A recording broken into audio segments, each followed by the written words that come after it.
Hello. In this clip from our Justia webinar, Google Analytics 101, Maximizing Your Website's Traffic Potential, Ana Hidalgo covers the traffic acquisition report and how it can help in analyzing and optimizing your website. If you'd like to see more Justia videos on law practice and legal marketing, be sure to subscribe to our channel. So let's just start with the traffic acquisition reports. I think these are probably the most useful reports in Google Analytics 4 because they give you the information that you want out of your sessions, what type of traffic you gain and where are you getting it from. So to go here, you're going to click on acquisition on the left navigation bar. A new drop-down menu will open. And then you will click on traffic acquisition.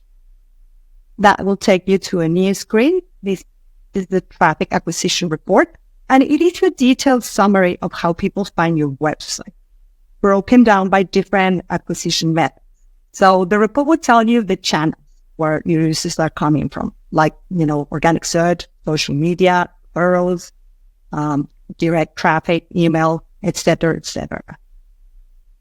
In this particular report, the default date is set up to the last 28 days. And you're going to see the traffic by the session primary channel group or the default channel, which is at the bottom of the graphic, below the graphic, you're going to see this card displaying. It's a list of the different default channel groups that you get on your website. So here you can see, for example, again, there's many of them. I'm not going to go through all of them. We're just going to see, I'm going to give you a bit of an explanation to the ones that we see in this particular report. So the first one we see is organic search. And this channel is in the one when users arrive to your site via organic search results.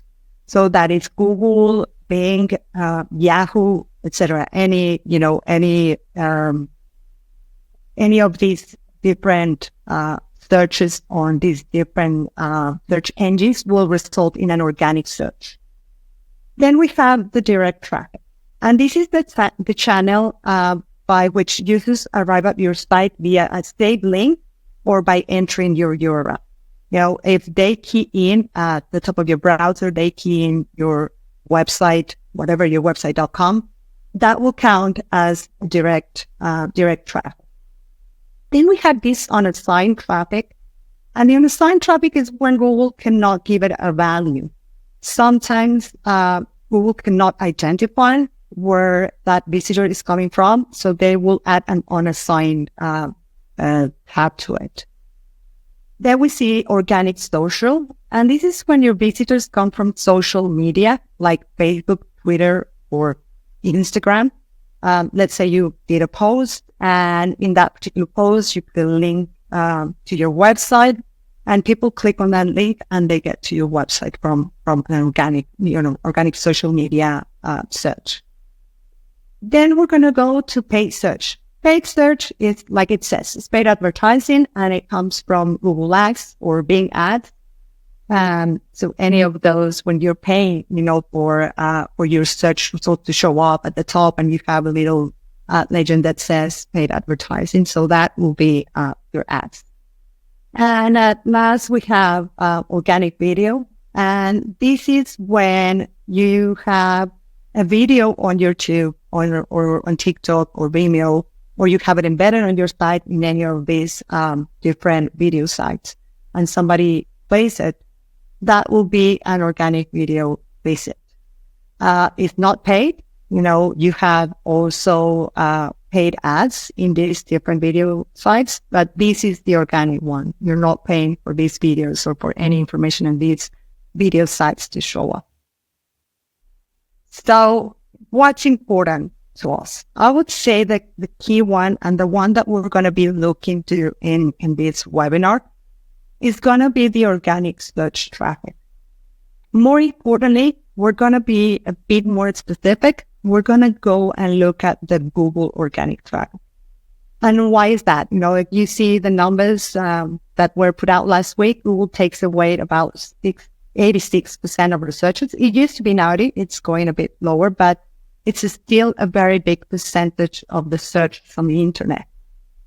So to be able to see the Google organic traffic, there are different ways to do it in GA4. We're going to take a look at a couple of them, not all of them, because as I said, there are quite a few different ways to see it, but we're going to take a look at a couple of them. The first one is by filtering the table that we saw at the beginning. This is the easiest way to get to your Google organic traffic. So what we're going to do is we're going to click on the arrow next to the session primary channel group, and we're going to get a drop down there.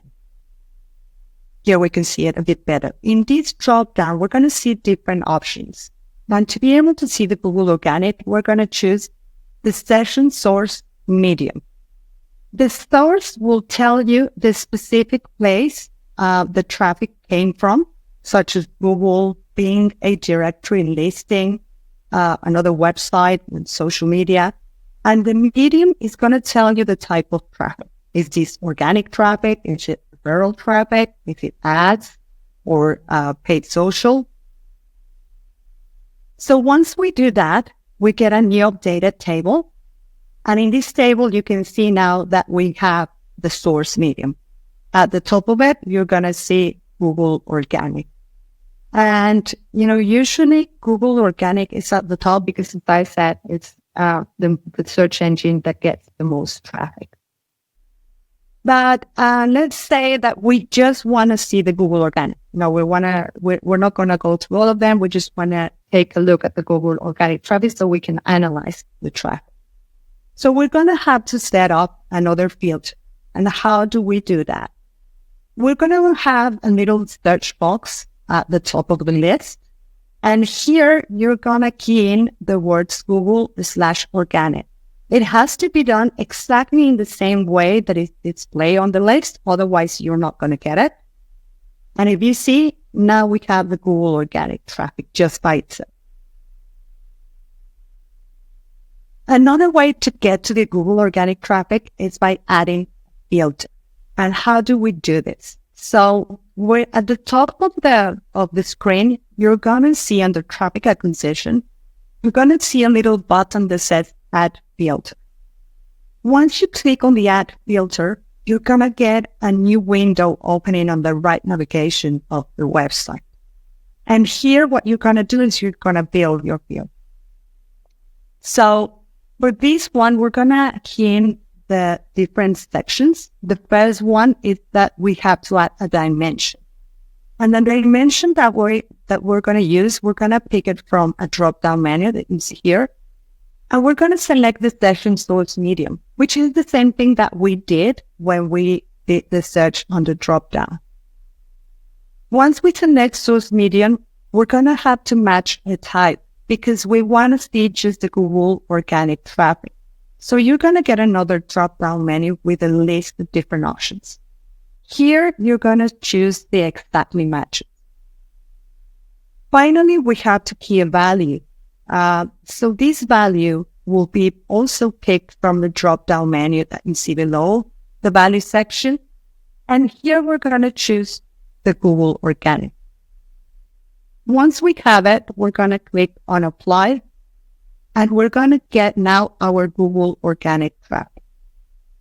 You can see here that it says organic traffic, organic search, but even if it says that, this is just the Google Organic traffic. And how can we know that? Well, we can apply, again, the same filter that we did at the beginning.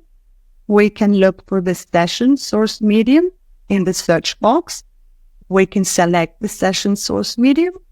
And now we're going to have Google Organic displayed in the result. So that's the way that you're going to be able to separate your Google Organic from the rest of the traffic that you can see. So as we saw at the beginning, this traffic is set by default to the last 28 days. But what if we want to take a look at the numbers for each day? We want to know how much traffic we had each day for those 28 days that passed through. So what we're going to have to do is we're going to have to add a new dimension. You're going to go to that part with the session source medium we have, and next to it, you're going to see a plus button. You're going to click on the plus sign, and you're going to get a new box opening. In this box, you're going to type in date, which is what we want to see. We want to see the traffic by date on these last 28 days. We're going to choose date, and a new window will display at the bottom. You can see it here. So here you can see the Google organic traffic day by day by day in those 28 days that we had set up at the beginning of the search.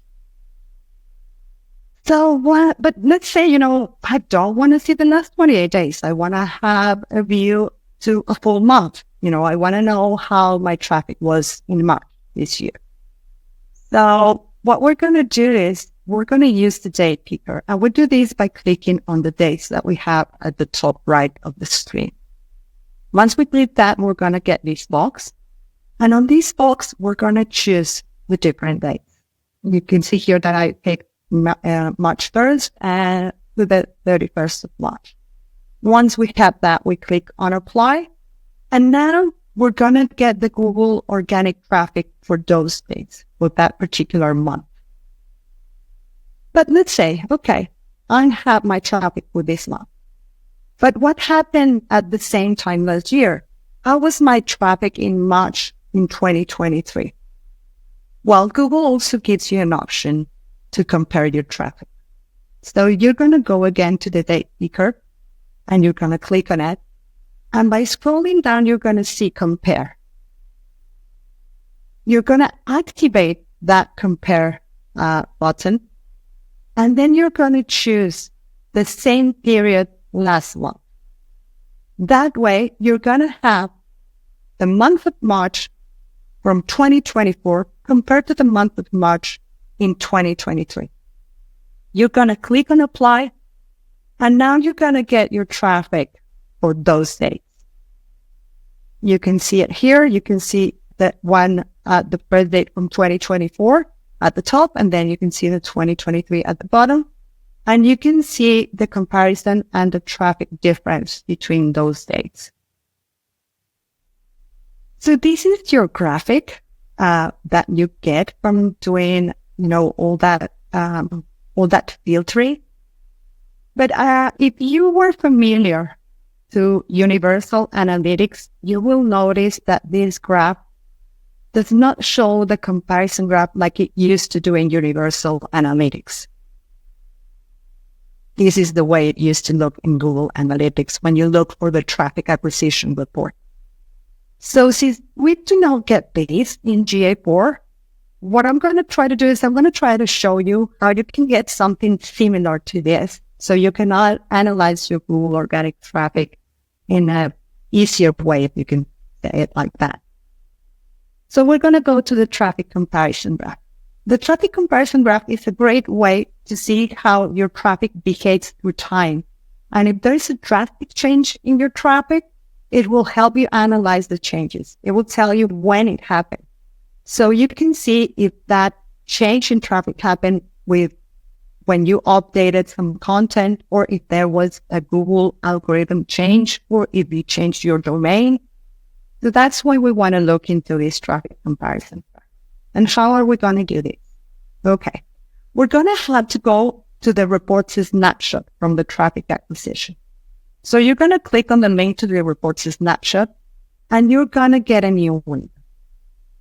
This new window will show you a graphic with the data and the days that we had set up in the traffic acquisition report. So you can see here that we have the dates from March from March 2024 compared to the dates in March 2023. But this report is now for all users. It's not just for the Google organic users that we saw before.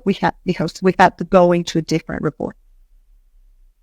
So what we wanted to do in this case, and in order to be able to compare, a more decent amount of time in traffic, we're going to do it for, let's say, 3 months. You can do it for 6 months. You can do it for a year, whatever works best for you, or the time that you want to analyze. Then you can do that by using, again, the date picker. Here I chose to look at the dates for the last 3 months. And I want to compare them to the same 3 months from last year, but I want them to start on the same day. I want them to match the day of the week, because that's going to give me a better idea of how the traffic is behaving. Traffic is not the same on a Saturday, on a Sunday, on a Monday. So if I just leave the dates, to be exactly the same, let's say February 1st to April 30th from 2024 to February 1st to April 30 to 2023, I'm not going to get the match day for the week. So it's not going to be that simple to compare. That's why we're going to do the same period last year, but we're going to match the day of the week. So now we have the graphic with the comparison for the last 3 months matching the day of the week. But as I said to you, this is for all traffic, not just for the Google Organic. And we really want to know the Google Organic traffic to our website. That way, we will know if any changes on traffic come from a Google update, or if they change when we change content on our website. So what we're going to do is we're going to add a filter again, but this time we're going to do it through a comparison. The reports snapshot does not have the filter part. They do have the add comparison part. So that's how we're going to do it this time. It's very similar to the way you add filters. So we're going to click on the add comparison, and we're going to get a new screen, a new box opening on the right-hand side. This box would allow us to add the different dimensions that we need to filter out the Google Organic traffic. So again, just like we did before, we're going to go to dimension and we're going to pick the session source medium. Then we're going to go to exactly matches. And finally, we're going to add the Google Organic value. We're going to click on apply. And now we're going to get our graphic that will show all users and will also show the Google Organic traffic. We're going to remove the old users so we can actually look just at the Google Organic. So we're going to click on the X and that will make it disappear. Now on this graphic, we only have the Google Organic traffic. I'm going to close the edit comparison so we can see the graphic more larger size. And there we go. Now we have our Google Organic traffic graph with the custom dates from February 1st to the 30th of April, 2024. And we're going to compare it to the February 2nd to May 2nd from 2023, which is when it's matching exactly the same dates. Now here we're going to see that if we hover over the graph, we get a pop-up. And this pop-up will show you the specific date and the traffic variation from year to year. At the top of the graph, you can see also the traffic, the users and the new users. And you can see that this particular website had a drop in the traffic from last year for the same months to this year. In the case of this traffic, of this particular website, it's because the website used to target 2 different localities. And at some point they decided that they were only going to target 1 locality. So they took away content and they separated the 2 localities in different websites. So once you move the content over, the traffic for obvious reasons will go down. You don't have the same amount of content. But that's not the only reason why Google Organic can have a change in traffic. There are other different reasons to get a change in Google Organic traffic. One of them is Google algorithm updates. Google search is updated thousands of times a year. They will tell you that they change their algorithm almost every day, a few times. And they do this to improve the experience and the quality of the results that the users get. If you have read or you're aware of the changes this year, we had a very, very big core update in March. This update was targeting spammy, low quality content on search.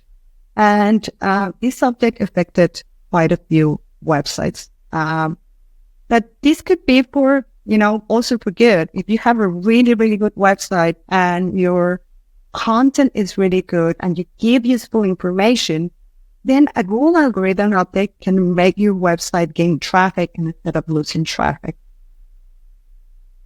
Changes to content. Like we saw on this website, moving content, deleting content, even adding content can make a difference in your Google organic traffic. If you add good quality content, most likely see your traffic go up. If you move content from it or you delete content, this, might result in a drop in traffic. Low and high quality content. If you add low quality content to the website, sometimes Google is not going to take it into account and they're not going to index it. And even in some cases, Google will see it as an overall detriment to your whole website, and that could mean a drop in traffic. On the other hand, if you actually add useful content that it relates to your practice area, that gives valuable information, that is updated, then you're going to see your high quality content rewarded by Google, and you'll see, a bump in your traffic instead of a drop in your traffic. Low or high quality links. So links, even though, Google has been discounting them so much for some time now, links are still important to Google, but not in the same way. As I said, low quality links have been discounted for quite a while now, and spammy links, same. So if you used to have a lot of these low quality links and they were giving your website a boost, and then Google said, no, I don't like these links. They're not good quality. And they took away the value from them. You'll probably see your website losing traffic because your ranking might change as well. On the other hand, if you have high quality links, then you're going to see completely the opposite. And how do you create high quality links? Well, you do this by creating, high quality content. If you have seen any other of our webinars on content or SEO, you can take a look at some of them where we talk about the different ways to build links, to make high quality content, etc., etc. Changes in SERPs. So Google has not always looked the same. Google has changed through time. And if you take a look at the results now, you're going to see probably at the top that you get feature snippets, and then you get the maps, and then you get LSAs, and then you get a carousel on the right side. And now your Google organic, it's going to go down and down. And that obviously affects click-through rate. But what happens if the feature snippet is yours? If your website is showing up for the different questions and answers, or if your website is showing up on maps or on the knowledge graph, then your traffic is going to see a bump, because of those Google display search. Then we have technical issues. And these technical issues can be from changing your domain name, which has a history, it's built the history through time, and it has built links on its own for a while. And if you do a domain change and then you don't do the proper redirects, or you do incorrect redirects, then your website might suffer a loss of traffic. If you change your domain and you do it in the right way and you create redirects, then you're not going to lose that traffic. And finally, I'm not saying these are all the reasons, why you can see a change in Google Organic, because there can be many, many, many releases. But these are, I think, the ones that we see most often. And the last one is a manual action. A manual action is issued, when a site goes against Google spam policies. And this manual action is issued by a person. Google has reviewers, and these reviewers are human. And these humans will go into your site and they will take a look at the site. And if they see things that they don't like, then they will issue a manual action. And this manual action, can be very detrimental to your website. So try to always follow, Google. Google gives you different guidelines, and all these guidelines are made for a reason. So try to follow them as close as you can, and then you will see the results in your traffic. Thanks for watching. We hope you enjoyed this video, and if you did enjoy it, please hit the like button and subscribe to our channel for more videos on law practice and legal marketing. See you in our next clip.